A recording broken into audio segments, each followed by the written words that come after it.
வாழ்க வையகம், வாழ்க வையகம், வாழ்க வளமுடன். குரு வாழ்க, குருவே துணை. தியானமே யோகம், யோகமே ஞானம். தமிழ் ஆனந்த யோகம். வாழ்க வளமுடன். தமிழ் ஆனந்த யோகத்தின் இன்றைய சிந்தனை துளி, இயல்பான இரு உணர்வுகள். இரண்டு உணர்வுகள் பிறக்கும் போதே மனிதனோடு ஒட்டி வரக்கூடியதாக இருக்கிறது. அந்த இரண்டு உணர்வுகள் என்ன? ஒன்று காமம், இன்னொன்று சினம். மற்ற உணர்வுகள் எல்லாம் சூழ்நிலைக்கு ஏற்ப நாமாக உருவாக்கி கொண்டது. கவலை, தீய எண்ணங்கள், பேராசை என்பதெல்லாம் நாமாக உருவாக்கியது. தீய எண்ணங்கள், ஆசைகள் எல்லாம் விலங்குகளிடம் இல்லை. மனிதர்களிடம் பேராசை இருக்கிறது. அது பிறக்கும் போதே இயல்பாய் வந்ததும் இல்லை. பேராசை, கடும்பற்று, தீய எண்ணங்கள், கவலை இவைகள் எல்லாம் மனிதனால் உருவாக்கப்பட்டது. இவையெல்லாம் இயல்பானது அல்ல. ஏனெனில் ஐந்தறிவு ஜீவன்கள் வரை இவைகள் எல்லாம் இயல்பாக இறைநிலையால் படைக்கப்படவில்லை.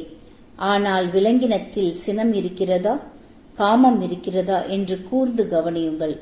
அவைகளிடமும் இவை இரண்டும் இருக்கிறது. ஏனெனில் அவைகள் இயல்பாய் இறைவனால் படைக்கப்பட்டவை.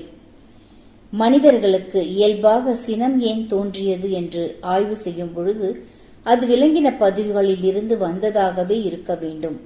கோடிக்கணக்கான வருடங்களாய் வாழ்ந்த விலங்குகளிடமிருந்து தன்மாற்றம் பெற்ற மனிதர்களுக்கும் அது இயல்பாக வந்துவிட்டது. அதனால்தான் சினம் என்பது உலகத்தில் உள்ள அத்தனை ஜீவராசிகளுக்கும் பொதுவாகவே இயல்பாக இருக்கிறது. சினம் என்பது எங்கு தோன்றியது என்ற கேள்விக்கு மகரிஷி விளக்கம் தருகிறார். தாவரத்திற்கு சினம் இருக்கிறதா என்று பாருங்கள். அவைகளுக்கு சினம் என்பது இல்லை. ஏன் இல்லை எனில் அவைகளுக்கு ஒரு இடத்திலிருந்து இன்னொரு இடத்துக்கு நகர்ந்து சென்று உணவை தேடுவது இல்லை. வேரூன்றி ஒரே இடத்தில் நின்று கொண்டு தனக்கு தேவையானவற்றை பஞ்சபூத சக்திகளிலிருந்து ஈர்த்து கொள்கிறது. உணவை தேடுவது என்பதின் அவசியம் இருக்கவில்லை. தாவரங்கள் வேரூன்றிய இடத்தில் நீர் வந்தால் எடுத்துக்கொள்ளும். தாவரங்கள் வேரூன்றிய இடத்தில் நீர் வந்தால் எடுத்துக்கொள்ளும். இல்லையேல் நீரின்றி காய்ந்து மடிந்துவிடும். ஆனால் எப்பொழுது இரண்டாவது அறிவு என்று வந்ததோ அது உணவுக்காக தேடி நகருகிறது. எங்கு உணவு கிடைக்குமோ அந்த இடம் தேடி நகர்ந்து செல்கிறது. அப்படி நகர்ந்து செல்லும் போது வழியில் கிடைத்த உணவை ஒன்றிற்கும் மேற்பட்ட உயிரினங்கள் உண்ண முயற்சி செய்யும் பொழுது ஒன்றுடன் ஒன்று மோதி உணவுக்காக சண்டை போடுவதால் அங்கே சினம் என்பது உருவாகிறது.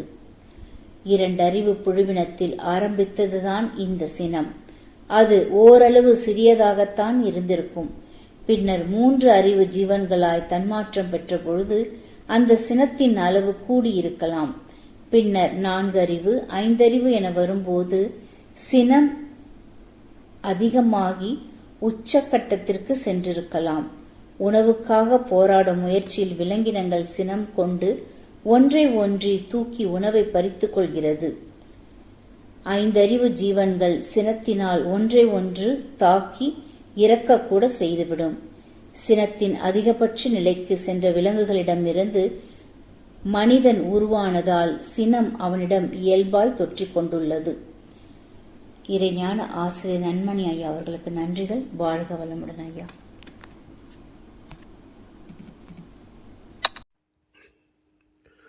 வாழ்க வையகம், வாழ்க வையகம், வாழ்க வளமுடன். குரு வாழ்க, குருவே துணை. இன்றைய சிந்தனை துளிகள் வாசித்த ரிஷிபாபா அவர்களுக்கு நன்றி. தியானமே யோகம், யோகமே ஞானம். தமிழ் ஆனந்த யோகம். வாழ்க வளமுடன். இன்றைய சிந்தனை தலைப்பு இயல்பான இரு உணர்வுகள். இயல்பான உணர்வுகள் என்று சொன்னால் அது தோன்றும் போதே அந்த உணர்வு இருந்து கொண்டிருக்கிறது என்று சொன்னால் அது அந்த தோன்றுவதற்கு முன்னமே அது இருந்திருக்க வேண்டும். அது தொடர்ந்து வந்து இருக்கக்கூடியது தான் இயல்பான உணர்வுகள் என்று சொல்கிறோம். நாம் மனிதர்களில் நம்மிடம் இருக்கக்கூடிய நிறைய உணர்வுகள் அந்த தலைமுறையாக வருவதை நம்ம என்ன சொல்கிறோம், இது எங்களது பரம்பரை பழக்கம் என்று சொல்கிறோம். பழக்கம் என்று சொல்லும்போது அது எல்லா உணர்வுகளையும் ஒட்டுமொத்தமாக சொல்லக்கூடியதாக இருக்கிறது. ஆனால் ஒரு உயிரினம் தோன்றும் போதே இப்படி ஒரு உணர்வு தோன்றும் போதே இருக்கிறது என்று சொன்னால் அது இயல்பாக இருக்கிறது என்று எடுத்துக்கொள்ளலாம். சரி, இப்போ மனிதனிடம் இருக்கக்கூடிய மனிதன் தோன்றும் போது இருந்த இயல்பான குணங்கள், அதாவது உணர்வுகள் என்பதைத்தான் இங்கு நாம் சிந்தனைக்கு எடுத்திருக்கிறோம்.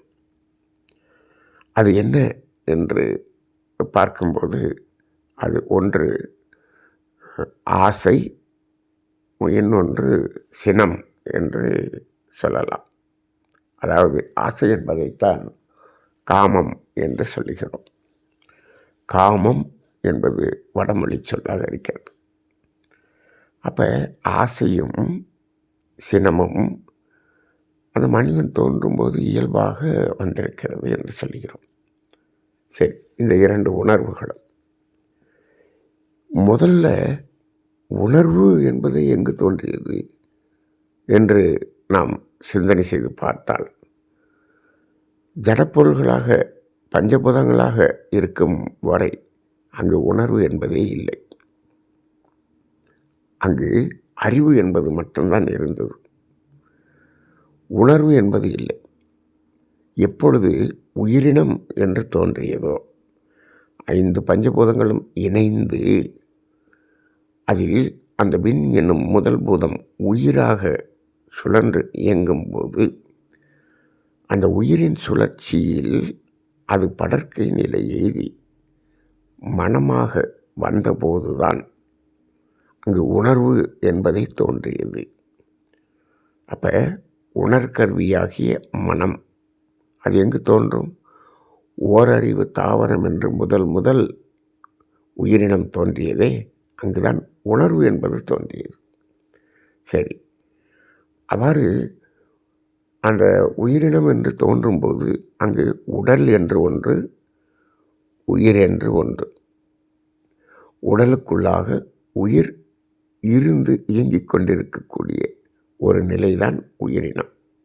சரி, அப்போ உடல், உயிர் இந்த இரண்டையும் இணைக்கக்கூடிய 3 ஓட்டங்கள், மற்ற 3 பூதங்கள்.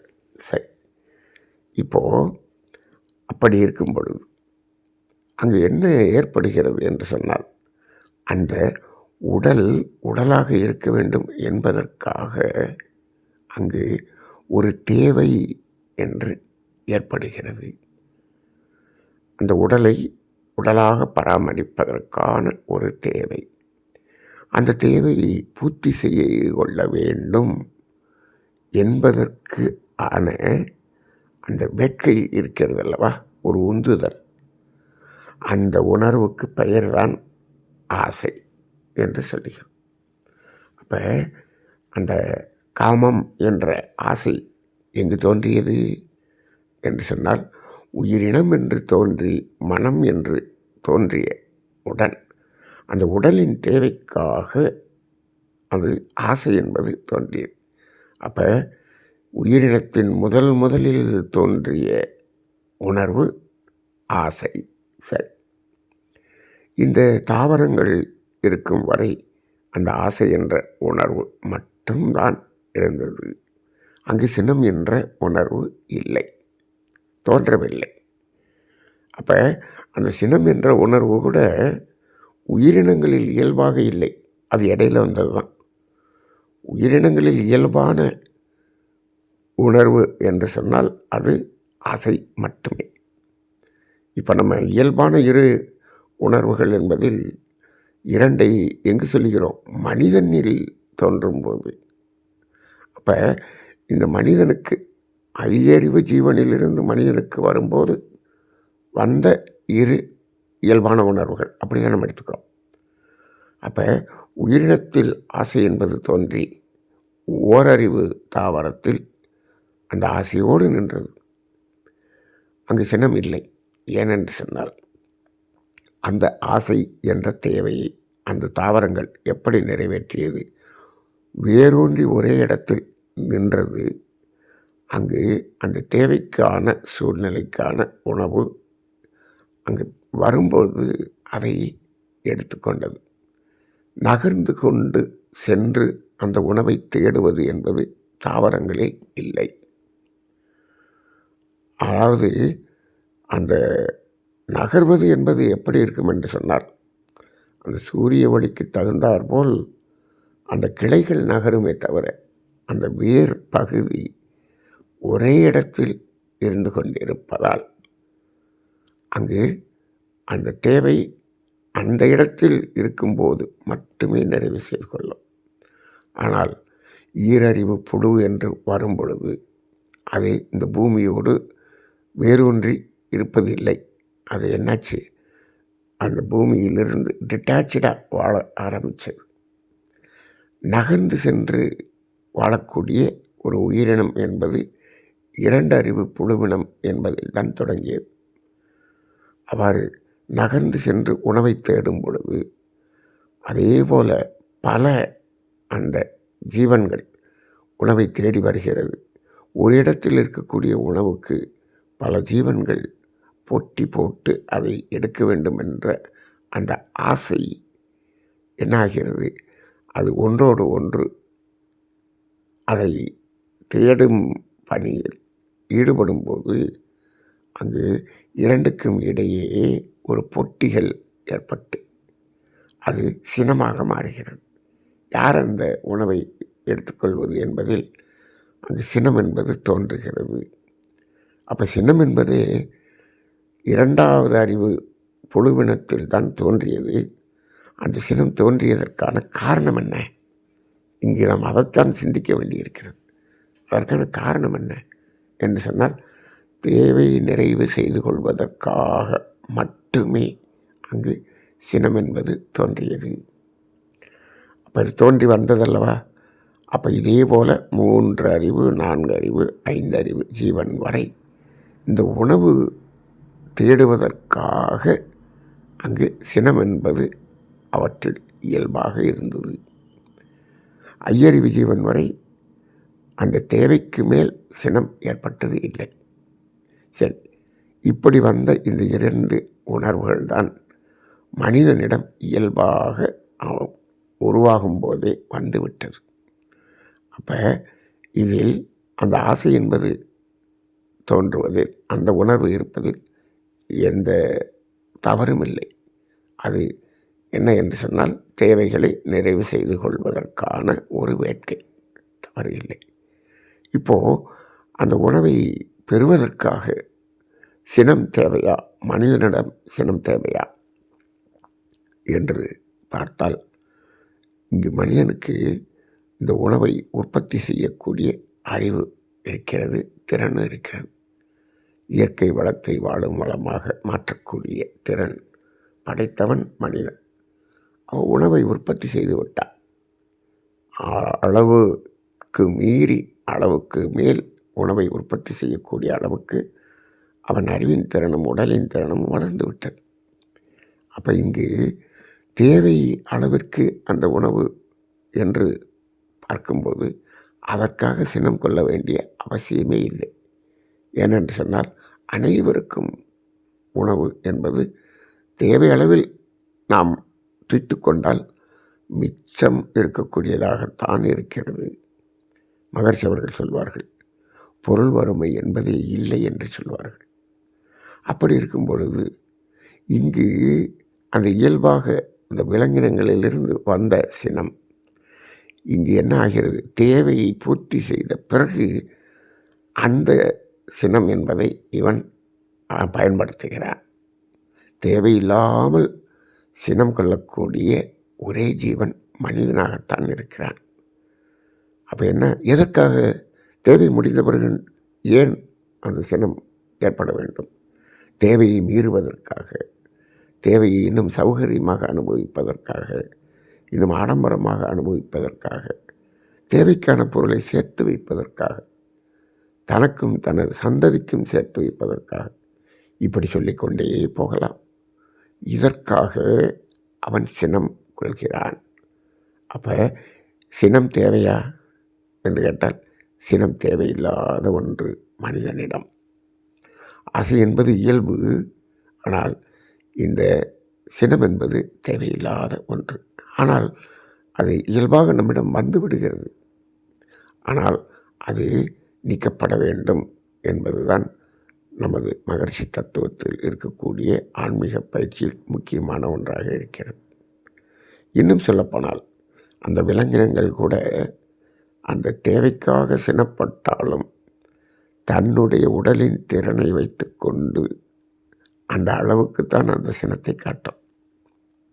ஆனால் மனிதன் சினம் எப்படி இருக்கிறது என்று பார்த்தால், இவன் சினப்பட்டு அதற்கு அணு ஆயுதம் வரை பல ஆயுதங்களை தயார் செய்து அந்த ஆயுதங்களை பயன்படுத்தி அந்த சினத்தை காட்டுகிறார்.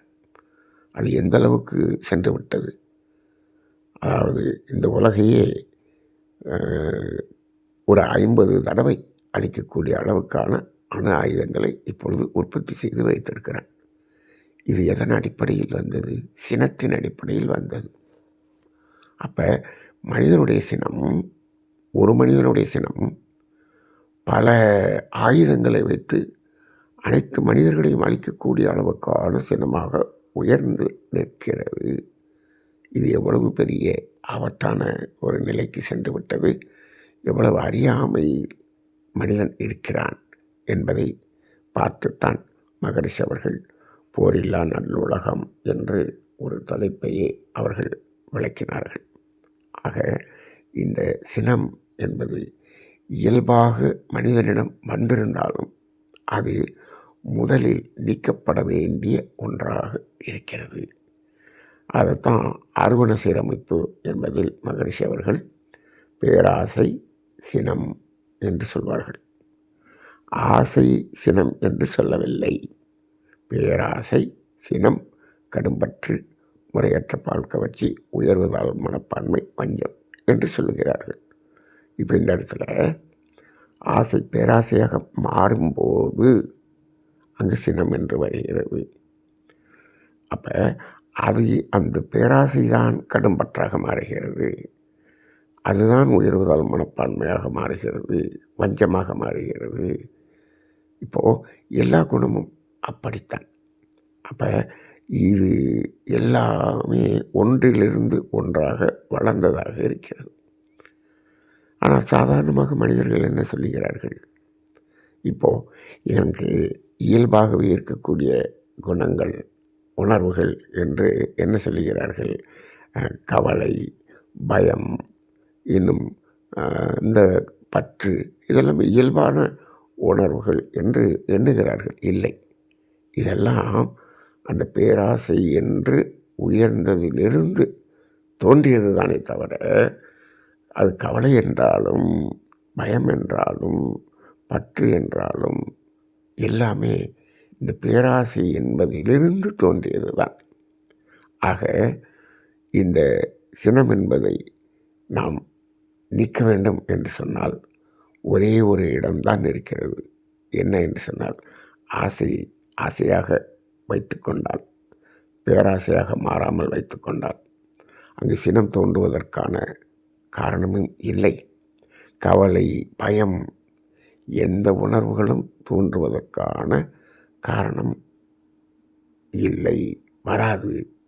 ஆக ஆசையாக நாம் வைத்துக்கொள்ள வேண்டும் என்று சொன்னால் நமக்கு என்ன தேவை, என்ன தத்துவம் தேவை? மகரிஷியினுடைய வாழ்க்கை தத்துவத்தில் தேவைகள் 3 என்பதை உணர்ந்து தேவையின் அளவில் பூர்த்தி செய்யக்கூடிய ஒரு மனப்பக்குவம் வந்துவிட்டால் போதும். இந்த எந்த உணர்வுகளும் இல்லாமல் வாழ முடியும். அப்படி வாழும்போது அவன் அறநெறியில் வாழ்கிறான் என்ற அர்த்தம். அறநெறியில் வாழ்கிறான் என்றால் அவனுக்கு என்ன இருக்காது? எந்த துன்பமும் இருக்காது. எந்த துன்பமும் இருக்காது. துன்பமில்லாத ஒரு மகிழ்ச்சியான வாழ்க்கை அமைந்துவிடும். இந்த நிலைக்கு மனிதனை அடையச் செய்ய வேண்டும் என்பதுதான் வேதாத்திரியத்தின் நோக்கமாக இருக்கிறது. அந்த தத்துவத்தை உள்ளது உள்ளபடி அப்படியே சமுதாயத்துக்கு கொடுத்து இந்த மனிதர்கள் அனைவரையும் ஒரு மகிழ்ச்சியான ஆனந்தமான ஒரு நிலையில் வாழ வைக்க வேண்டும் என்ற நோக்கத்தோடு செயல்படுவதுதான் நமது தமிழ் ஆனந்த யோகம். அதன் அடிப்படையில் இன்றைய சிந்தனையை நாம் செய்திருக்கிறோம். இந்த இயல்பான இரு உணர்வுகளில் ஒன்று நீக்கப்பட வேண்டியது, ஒன்று பூர்த்தி செய்யப்பட வேண்டியது. வாழ்க வளமுடன்.